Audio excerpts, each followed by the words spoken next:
What's up everyone, it's HK Gaming. It's been a while since I've made any Ghost of Tsushima video. I guess it's time for me to finish up the Ghost Weapon gear project. And if you did not get the iconic PlayStation character outfit yet, please remember to get those before January 15. Those are very good looking outfit, especially Hunter. It reminds me of the game Horizon. And the game Horizon Forbidden West will be released this year. I will definitely be making videos about them. But anyways, let's look at the Ghost Weapon first. Ghost Weapon 1, Spirit Kunai. Getting a kill with a Kunai lowers all cooldowns on your character by 15 seconds. This includes your class ability, so if you kill 2 enemies with the Spirit Kunai, it's 30 seconds. And this Ghost Weapon itself's cooldown is only 30 seconds, so if you kill 2 enemies with it, you can instantly use it again. This is the one legendary Ghost Weapon that I highly recommend you use, especially if you are playing as Rowan. Since the Ghost Weapon does not have too many perks, it's very easy to choose. There is melee damage, cooldown reduction on kill, and status effect duration. And then 15 seconds cooldown for the kill using Spirit Kunai already do the job of the cooldown reduction and cooldown reduction on kill. So I suggest having damage increase. It increases damage of all Ghost Weapon by 20%. This can ensure you to get the kills using Spirit Kunai a little bit easier, especially when you're using Supermassive for Perk 3. Fire Up and Lucky aren't too useful because the cooldown itself is very short and you're using it to last hit the enemy, so applying status effect is pretty pointless. On the other hand, Supermassive will have that extra damage that you will need. With that 20% of the Ghost Weapon damage increase, it will be very easy for you to ensure that kill. I thought about using the Hidden Blades, throw 5 Kunai at once. The only thing is, Kunai is not auto-aim, so it's super hard to hit 5 enemies at the same time. Plus, if you're using Hidden Blade, the damage will not be enough for you to last hit, unless you're very precise with the health. So Supermassive is more than enough. It only throws 2 Kunai, but if you kill 2 enemies with it, that's 30 seconds of cooldown already. And for the other perk, you can either go with melee damage or the status effect duration, depending on which build that you're using. If you're playing Hunter or Rowan, then I suggest using the status effect duration. If you're playing as the Samurai or Assassin, then melee damage might be better for you. The epic version of it is Kunai. It has the exact same perk, but it's no longer lower your cooldown when you used it to kill the enemies. So I wouldn't suggest to use this one unless you're using the legendary version. If you want to use a epic Ghost Weapon, the throw will be a much better choice. But let's look at the legendary one first, which is the Later Senjor Surprise. A dirt throw that also has a 15% chance to cause enemies to hallucinate. With only 40 seconds of cooldown, this could be a pretty good choice. Even if it did not hallucinate the enemies, it would still do a little CC effects. But giving up a legendary slot just to have that 15% chance might not be the best choice. But if you're building a very heavily based on like a CC build, then it could be a good one. I wish they have more way to apply those status effects, maybe like a poison smoke bomb, then it could be a combination to use. But let's look at the perk first. For perk 3, Fire Up, Lucky and Rancid. Rancid for me, I would say is the best choice to use along with the dirt throw. It applies weaken on hits, so the enemy will stand still after you use the dirt throw, and now they take 25% more damage. With only 40 seconds of cooldown, Lucky isn't really needed. And for the Fire Up, the fire status effect damage comparing to the weaken 25% more damage. That 25% more damage will usually do more than the status effect. For perk 1 and 2, it has the perfect parry window. If you like to parry a lot, then it is the perfect choice. There aren't too many gears that have this perfect parry window perk. And it has the cooldown reduction. Like I said, with only 40 seconds of cooldown, that percentage of cooldown reduction will not be a very good choice. Even with that 15% is only 6 seconds as a passive. And for the damage increased damage of all ghost weapons, since the throw are not doing damage, then this is not quite needed. This is more of a CC ghost weapon, so I would suggest having the status effect duration. It will work perfectly with the perk 3, applies weakens on hit. And for perk 2, I would suggest the cooldown reduction on kill. Each enemy you kill will have a 4 seconds cooldown reduction. Having 2 kills will give you 8 seconds, which is better than the cooldown reduction, as 6 second passive already. And the epic one is completely the same, but without that 15% of hallucinating the enemy. The only things that you have to be careful is that the percentage isn't always the highest since it is a epic items. So cooldown reduction could be a choice for you if you're using the epic death roll, unless you have at least 3 seconds on the cooldown reduction on kill. This is the ghost weapon that I highly recommend if you're using a epic ghost weapon for ghost weapon 1. Next, let's look at the last ghost weapon 1, which is the sticky bomb. The legendary one is the touch of heaven, a sticky bomb that also heals allies on hit. It's pretty hard to find a timing that you want to heal your allies, and your allies are just nearby the enemies that you use sticky bomb. Is it good to have? Yeah, but it really isn't that legendary perk level yet. And for the perk, it has cooldown reduction, damage increase, blast radius, status effect duration, and the cooldown reduction on kill. Since this is a damage type of ghost weapon, I would suggest always having the damage increase. And for perk 2, blast radius could be a good choice. Larger area means you hit more enemies, means you do more damage. And the blast radius perk also works with perk 3 increased radius. Radius increased by 50%, so that's total of 75%. No matter where you throw this sticky bomb, it's always gonna hit. The only problem is that these ghost weapons have a 90 seconds of cooldown, so having a cooldown reduction is pretty important. But if you want to go full damage, you can use the fire up. And if you want to go with blast radius at perk 2, then you can use lucky as perk 3 to maybe get that instantly reset cooldown on use. So all these 3 perks can be a good choice depending on which one you choose for the perk 1 and perk 2. But you always want to have damage increase since this is a damage ghost weapon. And the epic sticky bomb is the same. And if you want to use sticky bomb, I would suggest using the epic one. The healing's allies isn't really worth that legendary slot. So that's it for the ghost weapon 1.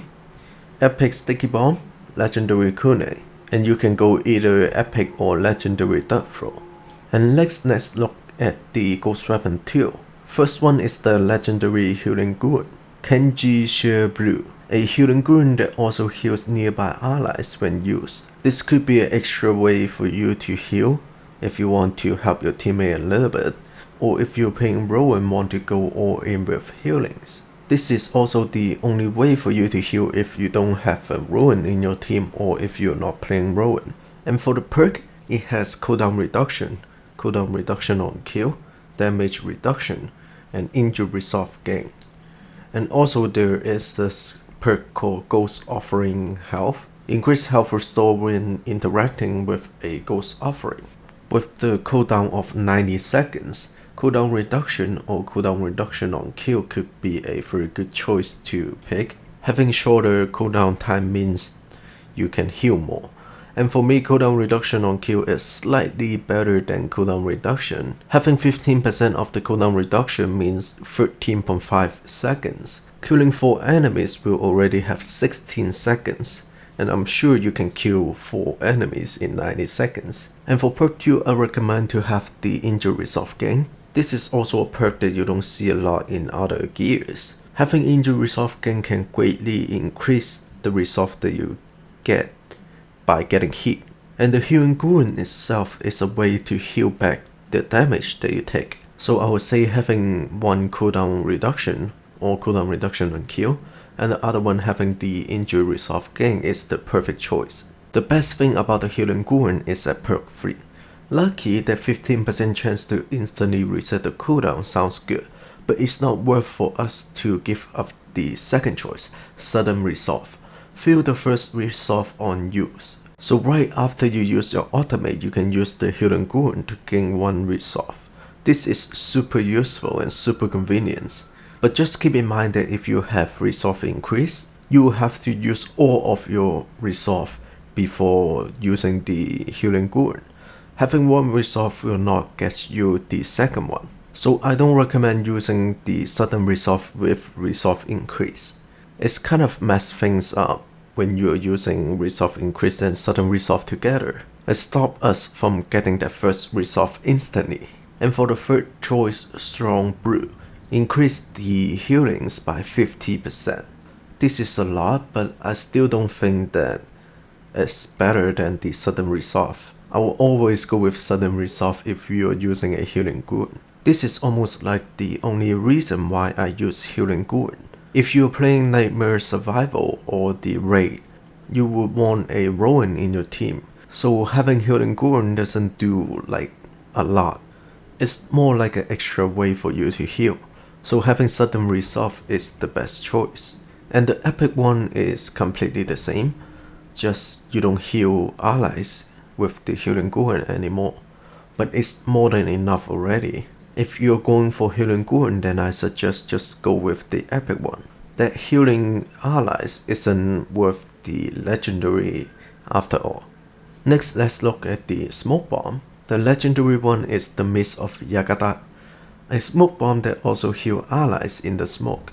If you really want to use a legendary ghost weapon for Ghost Weapon 2, then I suggest this over the Healing Gourd. They both heal allies, but the good thing about the smoke bomb is it also provides a chance for your teammate and yourself to do damage to the enemy. And smoke bomb also stops them from attacking you.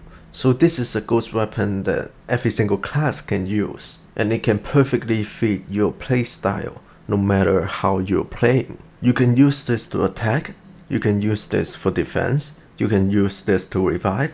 This is just too good not to use it, but it has a very long cooldown with 120 seconds. So you will have to have a perk with a cooldown reduction or cooldown reduction on kills.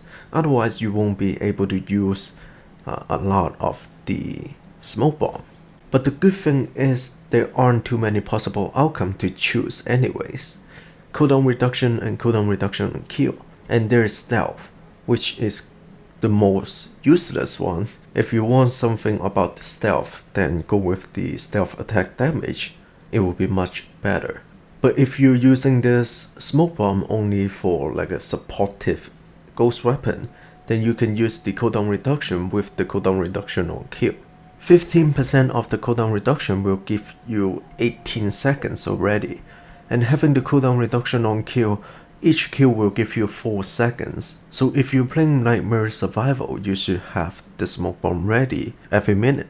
It's not hard to find or kill 10 enemies in a minute if you're playing Nightmare Survival. But I would say having stealth attack damage might be better, unless you really need to use the smoke bomb a lot. And for perk 3, if you're playing Assassin, you want to use this Lucky. 15% chance to instantly reset cooldown on use. This can come in handy. And if you're playing as Hunter, Munition can be a good choice, creating random ammo pickup on use. And Sudden Resolve, I wouldn't suggest using the Sudden Resolve and the Black Powder. Black Powder, when the smoke bomb detonates, nearby enemies are thrown backward.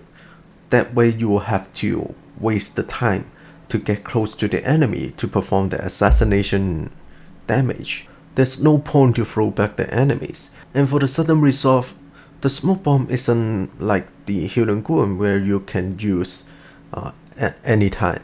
If there's no enemy or only a few human type of enemy, you don't want to waste your smoke bomb to get the resolve. And the epic one is the same. I recommend using the epic only, unless you really need the healings of the smoke bomb. I would say using other legendary could be a better choice comparing to the legendary smoke bomb. And next we have our last ghost weapon, which is the Caltrops. As a legendary one is Demon Cyst, applies weakens to the affected enemies. This is a very good ghost weapon if you're playing status effect builds. For perk 1, it has melee stagger damage. It's not a bad choice, but we have a better one. Cooldown reduction as a 90 seconds cooldown ghost weapon is needed. Damage increase damage of all ghost weapon, and the status effect duration. And of course we have cooldown reduction on kill. And 90 seconds of cooldown is pretty long, so I would say at least get one cooldown perk. And for perk 3, Fire Up, Lucky and Deep Bags. All three of this is pretty good, but I would say Fire Up is the best choice. Deep Bags increase radius and the number of Caltrops.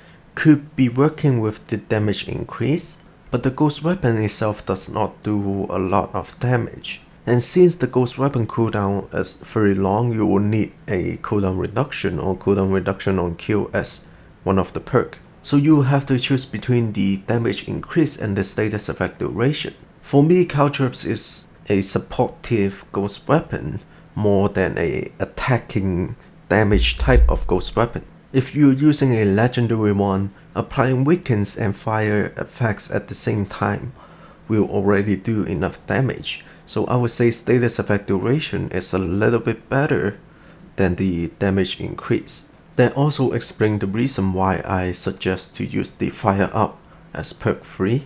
If you're using Deep Bags, yeah, you might be hitting more enemies and applying more weakens, but you won't have enough time to do damage to every single enemies. And hitting more enemies just with that Caltrops does not do a lot of damage. So I would say putting fire status effect with the weakens effects is the best choice. Even if it can hit only 1 or 2 enemies, you can target it with the Onis. You can set right in front of them and they will surely get the weakens and fire effects. It will be much easier for you to kill the Onis. And for the epic one is completely the same, but just without that weakens effect. That way I would still suggest using the Fire Up, but maybe the cooldown reduction could be swiped into damage increase, and you can work with the Spirit Kunai. If you're using the Kunai to last hit enemies, it is already a cooldown reduction. Having damage increase will help all ghost weapons damage, so that include the Kunai. And you can still use the Caltrops to apply fire status effect to the Oni. Okay, the video is getting way too long here. I'm gonna end this up. And that's all of the gear in game right now. I hope you enjoyed this series. I'm sorry that you have to wait that long for the ghost weapon videos, but I hope you get something out of this series with that gear perk analyzed. Let me know what you think in the comment section below. If you want to see anything else, please let me know as well. And that will be it for today's video. Leave a like if you enjoyed, don't forget to subscribe. I'll be making more gaming videos. Thank you for watching, and I'll see you next time.